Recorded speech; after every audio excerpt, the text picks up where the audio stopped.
तो उन्होंने उधर से कुछ ऐसे ढकेल दिया, हिलोल ला करके ढकेल दिया।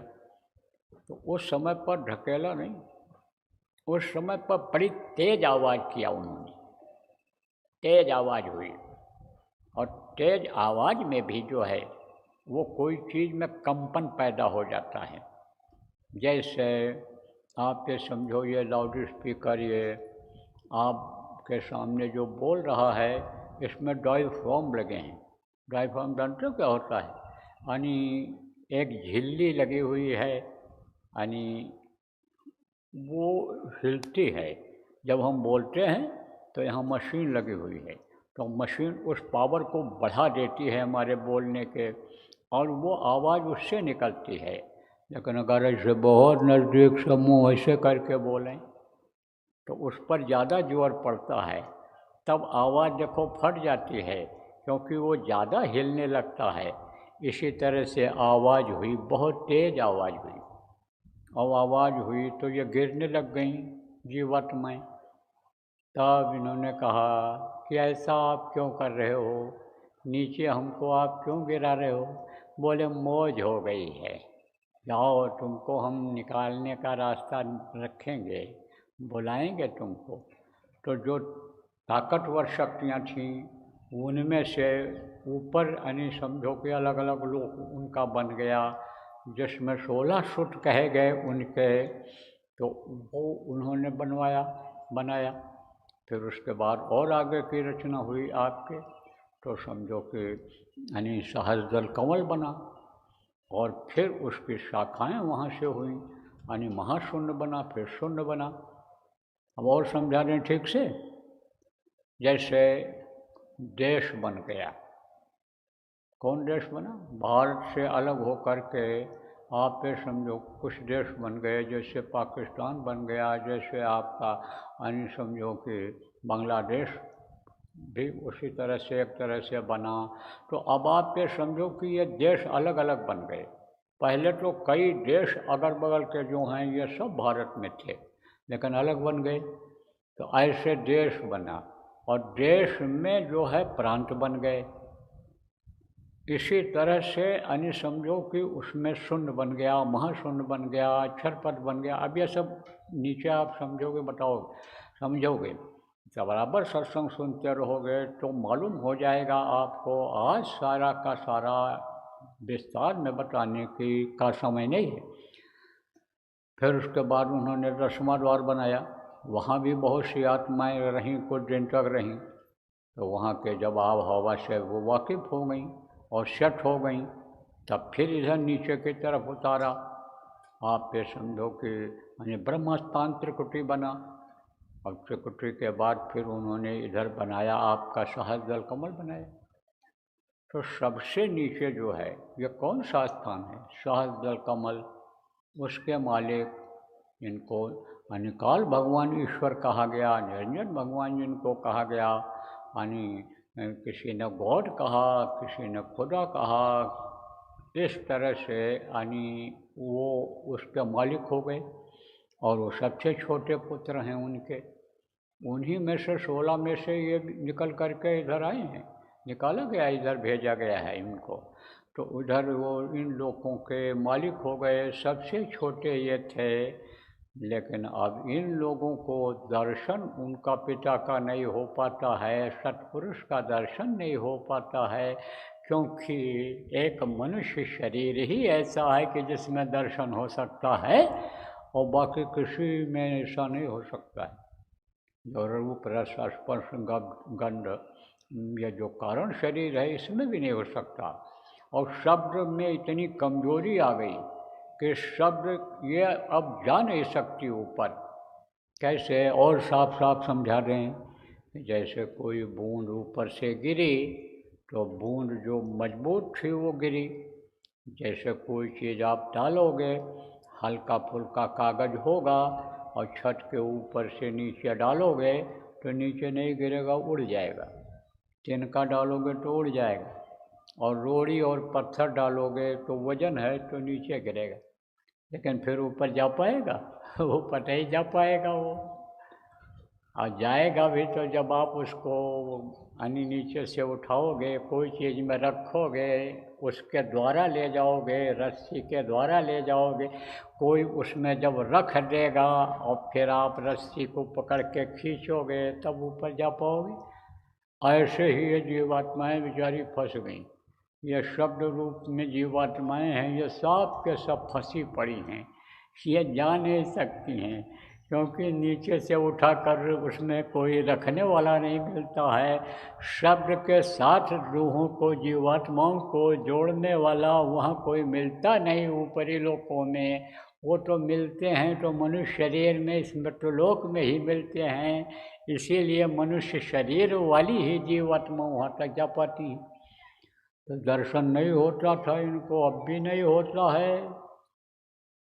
तब जो है यानी आप ये समझो कि इन्होंने बहुत तपस्या किया, जो काल भगवान ईश्वर हैं उन्होंने बहुत तपस्या किया, बहुत तपस्या, अखंड तपस्या इन्होंने किया। जैसे अखंड नाम ध्वनि आप करते रहे, बराबर कोई न कोई जय गुरुदेव नाम बोलता रहा। जैसे साधना शिविर अखंड होती है, वहाँ 4-6 आदमी बैठे ही रहते हैं जितने समय का होता है, उसी तरह से अखंड साधना इन्होंने किया।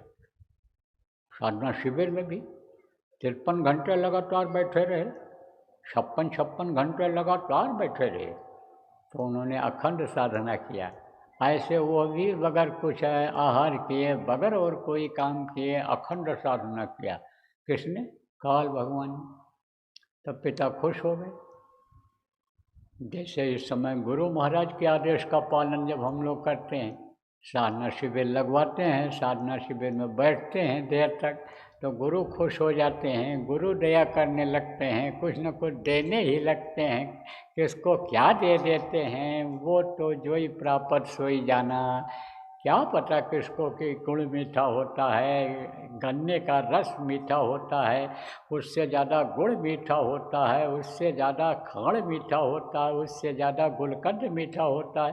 तो मिठास अलग अलग होती है। तो कोई क्या बताएगा कि गुलकंद हम खा रहे हैं, जो नहीं खाया कभी। वो तो गन्ना चूसता है, कहता सबसे ज़्यादा मीठा गन्ने का ही रस होता है। तो अब आप ये समझो, देते हैं सबको, देने वाले का बड़ा लंबा हाथ है, और देता है अगर कोई दुनिया संसार में, स्वर्ग वैकुंठ ऊपरी लोकों में, तो गुरु ही देते हैं, गुरु ही दे सकते हैं, और कोई नहीं देता है। देने लायक भी है तो नहीं देता है। सत्पुरुष खुश हो जाते हैं अगर देते हैं, तो वो गुरु के द्वारा ही दिलाते हैं, जो मौजूदा उनके अंश धरती पर होते हैं। गुरु के गुरु भी नहीं देते हैं, सीधे नहीं हस्तक्षेप करते हैं, उनको जिसको चार्ज दे देते हैं। जैसे बाप होता है, बाप की इज्जत बेटा करता है, और बाप को सब कुछ मानता है, कहता हमारे पूरे संपत्ति के मालिक, हमारे पूरे घर के मालिक हमारे पिताजी हैं। लेकिन बाप भी जब सौंप देता है लड़के को, चाबी दे देता है, तो कहता है जाओ भैया से मांग लो, नाम लेकर कहता है जाओ इनसे मांग लो, उनसे कह लो, उनसे कर लो। हस्तक्षेप नहीं करते किसी के काम में, बहुत मर्यादित रहते हैं। जैसे यहाँ मर्यादा बनी हुई है, इसी तरह की मर्यादा उनकी भी रहती है। तो बहुत अखंड साधना किया उन्होंने। तो पिताजी खुश हो गए, तो बोले तुम मांग लो जो तुमको मांगना है, क्योंकि उनके पास तो कोई कमी है नहीं। तो कहा कि आप हमको अपने जैसा राज्य दे दीजिए। ये चीज़ उनको अच्छी नहीं लगी। उनको तो ये कहना चाहिए था कि आप अपनी मौज से जो चाहिए हमको दे दीजिए, आपकी जो इच्छा हो दे दीजिए, हम आपसे क्या मांगें। हम ना मांग पाएँ, हम कोई चीज़ मांगें, उससे बड़ी चीज़ आप देना चाहते हो, तो हम क्यों नुकसान उठाएं, आप दे दीजिए। हम यही विधि हुई नाथ हित मोरा, करो सुबेग दास मैं तोरा। कहा जिस तरह से मेरा हित हो उस तरह का आप करिए। लेकिन ऐसा न बोल करके लोभ में आ गए, लालच में आ गए, और उन्होंने कहा भाई हम तो इन्हीं जैसे बादशाह बन जाएंगे, राजा बन जाएंगे, सारी सुख सुविधा हमारे पिता जैसी हमको मिल जाएगी। तो उनसे मांग लिया। ये चीज़ उनको अच्छी नहीं लगी कि जैसे आपके पास कोई चीज़ हो और कोई मांग ले कि आप हमको यही दे दो, या घर हमको दे दो जिसमें आप रहते हो, तो अच्छा लगेगा। या गाड़ी जिसमें आप चलते हो, या गाड़ी हमको दे दो, या इसी तरह की गाड़ी हमको दूसरी दे दो, तो अच्छा नहीं लगेगा। तो अच्छा नहीं लगा। लेकिन वचन दे दिया था, वचन दे दिया था। क्या वचन दिया था? कि मांग लो जो मांगना है।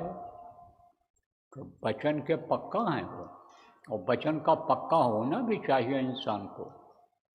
ये जीवात्माएं रोती हैं, रोती हैं कब?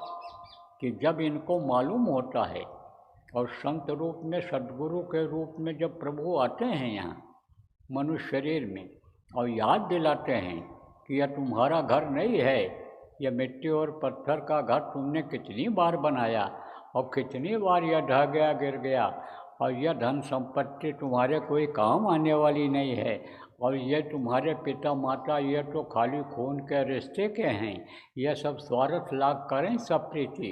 ये जितनी भी दुनिया के लोग हैं, ये देवी देवता, ये भगवान जिनको आप मानते हो, ये सब स्वार्थी हैं। निस्वार्थी तो वो पिता है। पिता के घर चलो, हम ले चलेंगे तुमको।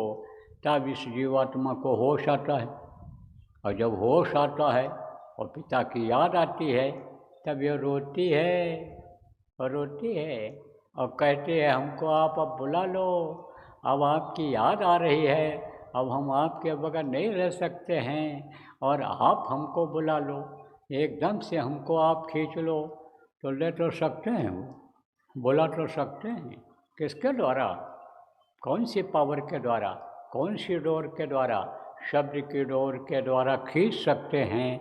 और शब्द की डोर को आसानी से गुरु के द्वारा जो मौजूद रहते हैं मनुष्य शरीर में, वो उनके द्वारा पकड़ा सकते हैं। लेकिन वो ऐसा करते नहीं। क्यों नहीं करते? क्योंकि दी हुई चीज़ को फिर वापस नहीं लिया जाता है।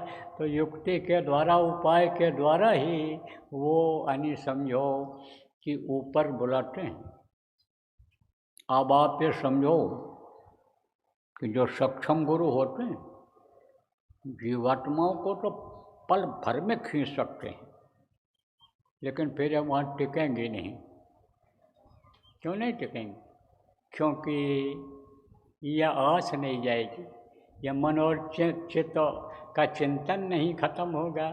जैसे ही याद आएगी शरीर की, और जैसे ही बाल बच्चों की और दुनिया की याद आएगी, जैसे ही माया पर्दा डालेगी, जैसे ये खिंचाव करेंगे ब्रह्मा और विष्णु और ये सब महेश, ये जो 3 देवता लगाए गए हैं, तो फिर वापस आ जाएगी सट से। ऐसे देखो, ध्यान लगाते लगाते वक्त फट से आँख खुल जाती है, तो खींच लाएंगे। इसलिए अभ्यास के द्वारा जो है, यानी समझो जब ये जाती है तब ये वहाँ टिक जाती है। इसीलिए साधना कराया जाता है, इसीलिए अभ्यास कराया जाता है। तो अब आप समझो प्रेमियों कि भंडार तो मिल गया इनको, मसाला मिल गया कि ठीक है जाओ, यू मस्ट दे दिया। तो रचना किया इन्होंने। यानी आप ये समझो कि वहाँ तक कि सहस्रदल कमल की रचना किसने किया? किसने करवाया? उन्होंने करवाया, सत्पुरुष ने करवाया। और उसके बाद इधर की रचना समझते हो? बनाना, ये इधर तैयार करना, व्यवस्था बनाना, इसको रचना करना कहते हैं। तो इन्होंने व्यवस्था इधर की बनाई। किसके द्वारा बनाई? आद्या महाशक्ति के द्वारा। क्योंकि कोई भी चीज़ की उत्पत्ति होती है तो आप ये समझो 2 से होती है। जैसे यह बल्ब जलता है तो इसमें एक गर्म तार कहते हो, यानी, और ये कहते हो कि आप समझो यह ठंडा तार है। दोनों जब मिलते हैं तभी बल्ब जलता है, तभी पावर बढ़ती है। एक तार अगर न लगाओ तो न तो चक्की चलेगी, स्पेलर न चलेगा, ये ऐसे बंद हो जाएगा, पसीने में तर बैठे रहोगे। तो ये दोनों तार जब जुड़ते हैं तभी पावर बढ़ती है। और बच्चा पैदा करने के लिए दोनों की ज़रूरत होती है, स्त्री और पुरुष की ज़रूरत होती है। इनमें ऋणात्मक शक्ति होती है औरतों में, और इसमें जो है धनात्मक शक्ति होती है, प्लस पॉइंट माइनस पॉइंट जिसको इंग्लिश में कहते हैं। तो ये दोनों इनमें होता, तो दोनों की ज़रूरत पड़ती है। आप देखो, जो ये कृत्रिम बच्चे पैदा किए जाते हैं, आप जो बच्चेदानी में जो डालते हैं यानी उसको वीर्य को, वो दोनों का डालते हैं। रज और बीज जिसको कहते हैं, उनका रज होता है और इनका वीर्य कहलाता है पुरुषों का, तो दोनों उसमें डालते हैं। कृत्रिम गर्भाधान यानी चाहे पशुओं का हो चाहे मनुष्य का हो, बच्चा पैदा करने के लिए दोनों की ज़रूरत पड़ती है। तो आद्या महाशक्ति के द्वारा इन्होंने 3 बच्चों को पैदा किया, ब्रह्मा, विष्णु और महेश।